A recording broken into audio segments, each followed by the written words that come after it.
organized for quick browsing, use it to spot patterns, pull links, and build your own research list. Qnotables.com. Browse the notables, verify the facts, stay informed.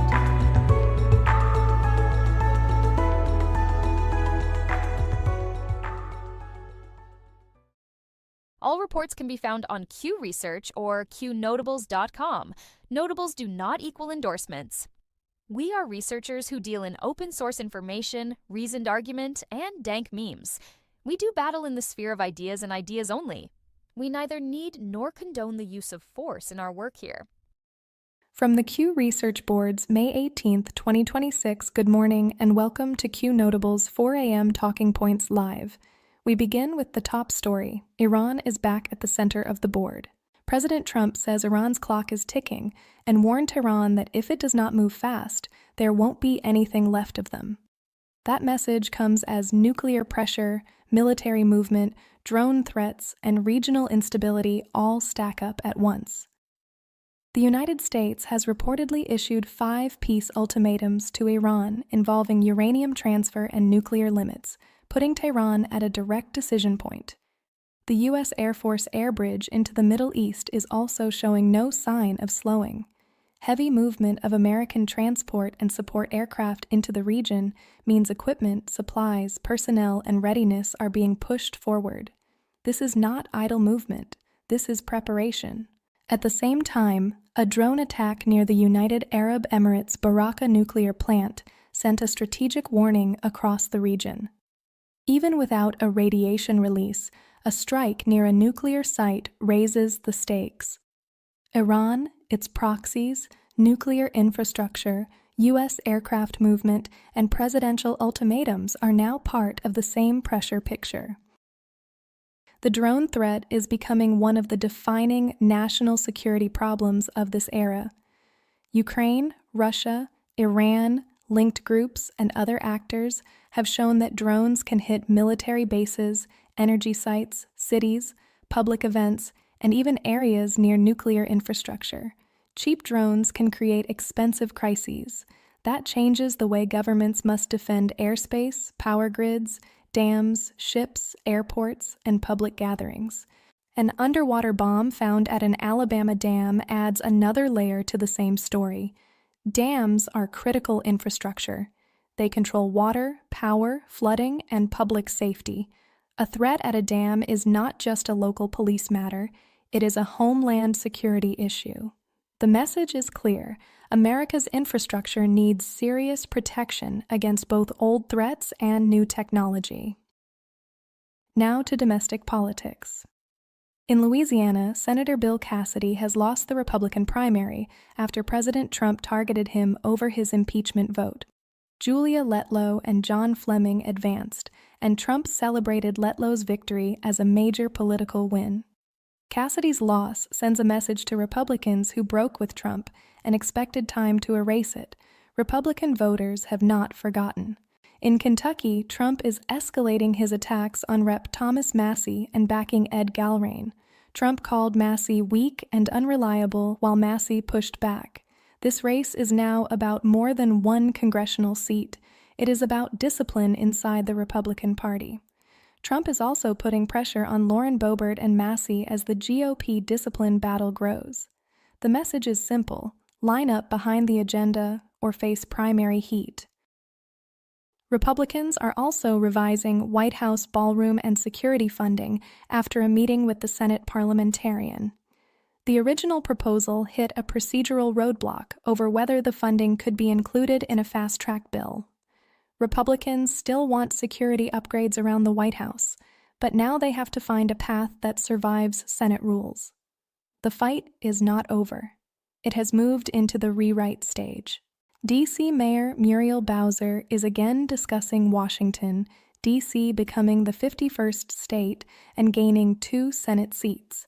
That proposal would reshape national politics. Supporters call it representation. Critics call it a power play. Either way, D.C. statehood remains one of the biggest structural political fights in the country. In California, the political machine is flashing warning lights. California is seeing a surge in Republican ballot returns, with more than 900,000 ballots reportedly already returned. Early ballots do not decide an election alone, but they do show voter energy. If Republican turnout is rising and Democratic turnout is soft, California's governor race and down-ballot contests could become more competitive than expected. California Democrats are also moving against the state's top two primary system after fears that two Republicans could advance in the governor's race. Governor Gavin Newsom says Democrats have a break-the-glass contingency plan if that happens. The timing tells the story. When the rules threaten the people who normally benefit from them, reform suddenly becomes urgent. California also has another corruption case on the board. Dana Williamson, a former top aide connected to Governor Gavin Newsom and former state officials, has pleaded guilty in a federal fraud case involving campaign funds. Prosecutors say money was siphoned through false payments and fake work. This kind of case damages public trust because it shows how campaign accounts, insider relationships, and weak controls can be abused. The American Bar Association's Legal Education Council also voted to eliminate a DEI rule for law schools. The rule had required law schools to show commitment to diversity in recruitment, admissions, and programming. The vote follows pressure from the Trump administration and Republican states against DEI mandates. This is a major institutional retreat from ideology-based accreditation standards. Now to election integrity and institutional trust. The California ballot return story, the top two primary fight, and Newsom's contingency plan all point to the same issue. Election rules matter before a single vote is counted. Ballot systems, primary rules, legal structures, and party control shape outcomes. Comey is also back in the stack with a quote circulating online. "I have great confidence in the people down below. Hang on, 2.5 years, then we can rebuild." The reaction shows how little trust remains between the public and the federal security establishment. People hear language like that and ask who is really steering the institutions. AOC is also reportedly speaking behind bulletproof glass. That image says plenty about the political climate. Members of Congress face real threats, but voters also notice when powerful officials live behind protections that ordinary citizens do not have. At shop.isitwaya.com, everything you buy supports Qnotables, the place where people talk freely no matter what. Check out our Qn honey pot, a jar of yummy honey that's as strong as your voice. Put it on toaster and tea. It's not just honey, it's freedom in every bite. Then there's Qn butter, a smooth handmade skin cream that makes you feel good while you fight for what's right. Awesome wood and pieces for display only. Hang them up or set them out. They're for showing off Qn's tough spirit. Want to help even more? Get a proto membership. So go to shop.isitwaya.com now and grab some goodies. Help Qnotables keep free speech alive, and let's keep the ideas flowing loud and free. All reports can be found on Q Research or Qnotables.com. Notables do not equal endorsements. We are researchers who deal in open source information, reasoned argument, and dank memes. We do battle in the sphere of ideas and ideas only. We neither need nor condone the use of force in our work here. From the Q Research Boards, May 18, 2026. Now to international conflict. Moscow was hit by major Ukrainian drone strikes after Russia's deadly attacks on Kiev. Reports say the strikes killed people in Russia and hit the Moscow region in one of the largest drone barrages of the war. President Volodymyr Zelensky defended the strikes as retaliation for Russian attacks that killed civilians in Kiev. This is the war moving deeper into Russia. Ukraine is no longer only holding ground. It is striking inside Russia to raise the cost of Moscow's campaign. Drone warfare is now central to the conflict. A planned European Union move to cut steel imports could also damage a key Ukrainian export.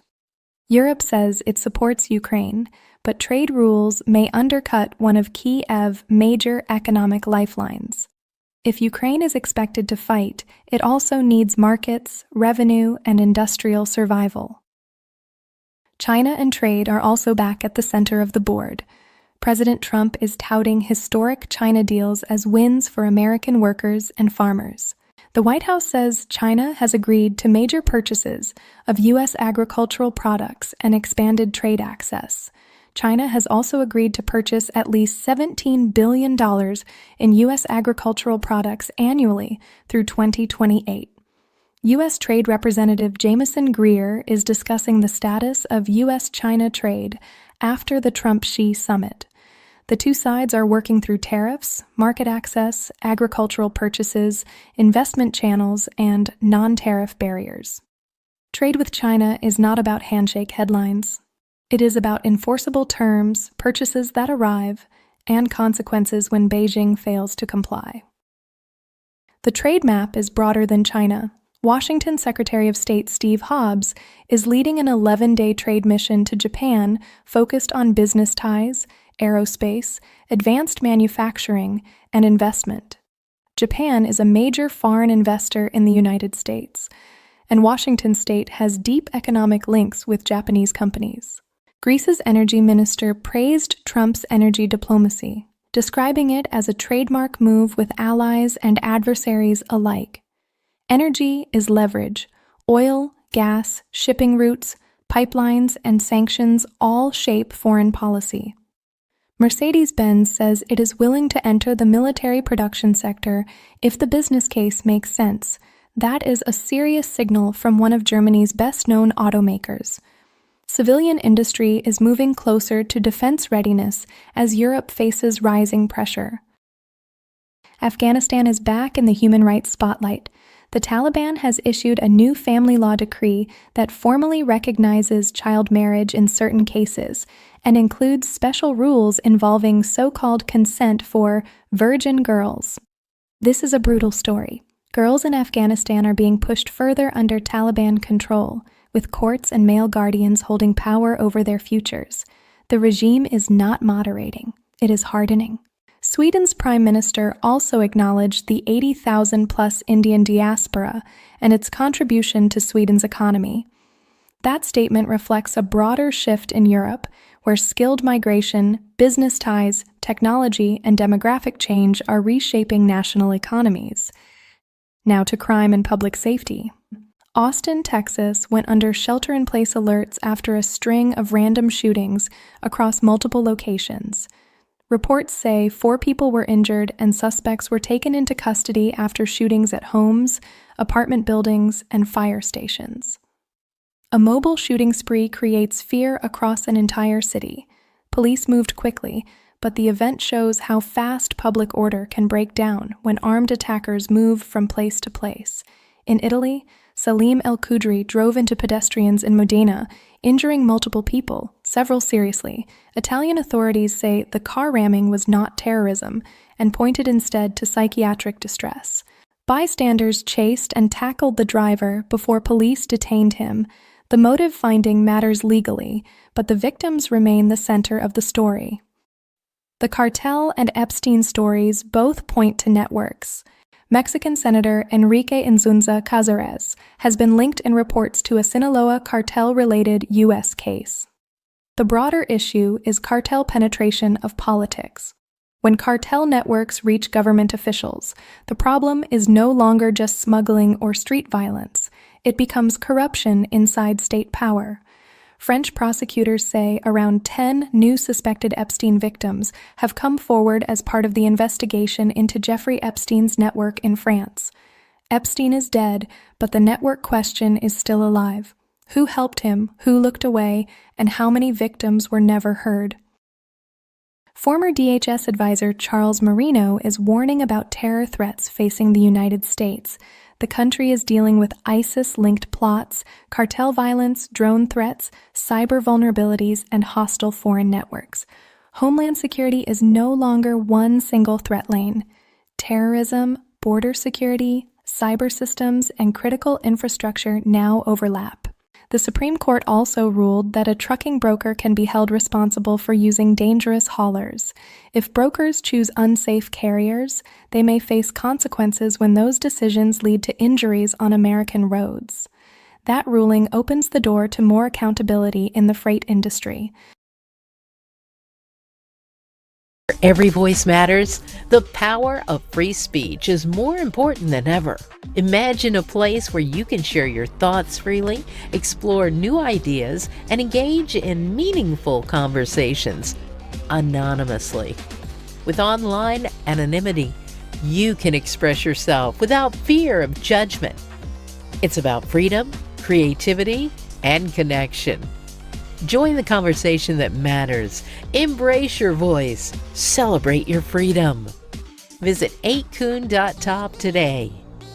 That's 8kun.top. All reports can be found on Q Research or Qnotables.com. Notables do not equal endorsements. We are researchers who deal in open source information, reasoned argument, and dank memes. We do battle in the sphere of ideas and ideas only.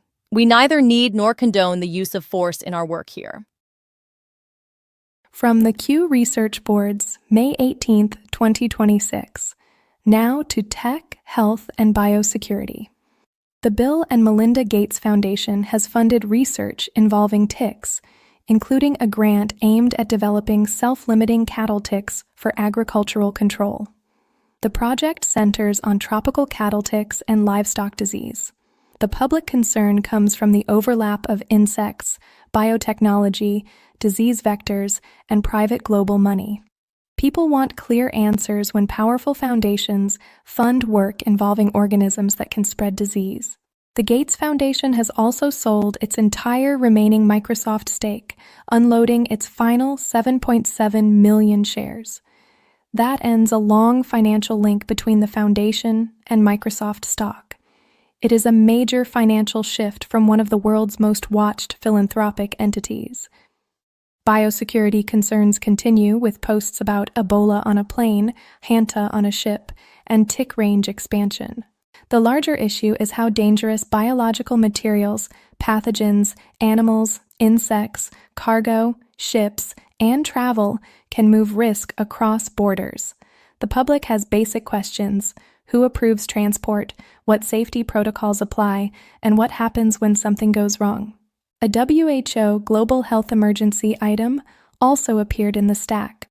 After COVID, trust in global health authorities remains damaged. Any emergency declaration will be judged by evidence, transparency, timing, and political context. A study is raising concerns about long-term energy drink consumption and possible heart muscle changes. The findings point to biochemical and structural alterations after sustained intake. Energy drinks are heavily marketed to young people, workers, gamers, athletes, and students. The question is whether routine high caffeine and stimulant exposure is being treated too casually. South Carolina lawmakers are also considering a bill that would authorize over-the-counter sale of ivermectin tablets. The issue has become a symbol of medical freedom after COVID-era fights over treatment access and doctor-patient authority. States are pushing back against centralized medical gatekeeping. Food and public health are also moving into the cultural debate. Steak and Shake is leading a beef tallow charge, moving back toward traditional cooking fat and away from seed oil-heavy food trends. Food quality has become political because Americans are asking what is in their food, who changed it, and why health outcomes keep getting worse. Dr. Oz says, if they'll steal your money, they'll steal your health. That line connects financial corruption with healthcare corruption. Health policy requires integrity because bad incentives hurt families directly. Now to defense, aviation, and infrastructure. 2 U.S. Navy EA-18G Growler jets collided during an airshow in Idaho, and all 4 crew members ejected safely. The airshow was canceled, and the Navy is investigating. The crews survived, but the serious question is what went wrong during a high-visibility military aviation event. Firefighters also worked to contain a brush fire north of the Colorado Air and Spaceport. Brush fires near aviation, transportation, and industrial areas can threaten infrastructure, roads, visibility, and emergency response. Seattle is preparing for World Cup matches, bringing security, transportation, tourism, and city readiness into focus.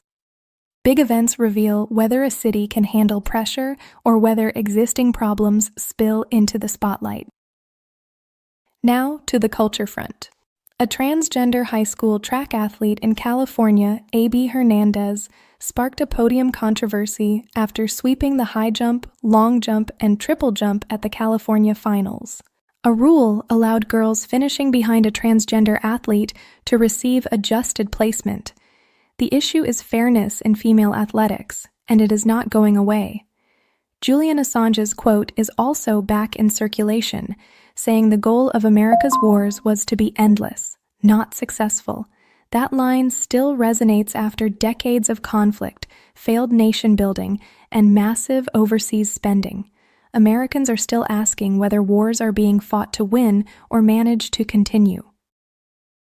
And now to the closing segment. Faith, prayer, and national direction. Rededicate 250 brought a national jubilee of prayer, praise, and thanksgiving to the board. The event ties America's 250th anniversary to faith, gratitude, and national renewal. The White House said thousands gathered on the National Mall for prayer, praise, and patriotism. DHS posted that the nation should be guided by the light of the Savior. That is a direct faith message from a federal department, and it stands out in modern Washington. For believers, it is encouragement. For critics, it is controversy. Either way, faith is back in the public square. Establishment media outlets are reacting strongly to the White House-sponsored Christian prayer event. The event puts faith, patriotism, and public life back at the center of debate. Critics frame it as a church-state fight. Supporters see it as a public return to national prayer and moral seriousness. The outrage itself tells the story. Open Christianity in national civic life still rattles the secular establishment. That closes today's rundown. Iran, drones, domestic politics, election rules, cartel corruption, China trade, biosecurity, public health, sports fairness, and national prayer. This has been Qnotables 4AM Talking Points Live. Share the show, subscribe, and keep digging. Don'tDeleteMeBro.com. Don'tDeleteMeBro.com. Don'tDeleteMeBro.com. Don'tDeleteMeBro.com. Don'tDeleteMeBro.com. Don'tDeleteMeBro.com. Don'tDeleteMeBro.com. Don'tDeleteMeBro.com. Share the site with others. Don'tDeleteMeBro.com. Don'tDeleteMeBro.com. Don'tDeleteMeBro.com. Share the site with others. Don'tDeleteMeBro.com. That's all for now. Stay alert, stay informed, and never hand your thinking over to anyone on a screen, including me. God bless you, God bless our troops, and God bless the United States of America. See you soon.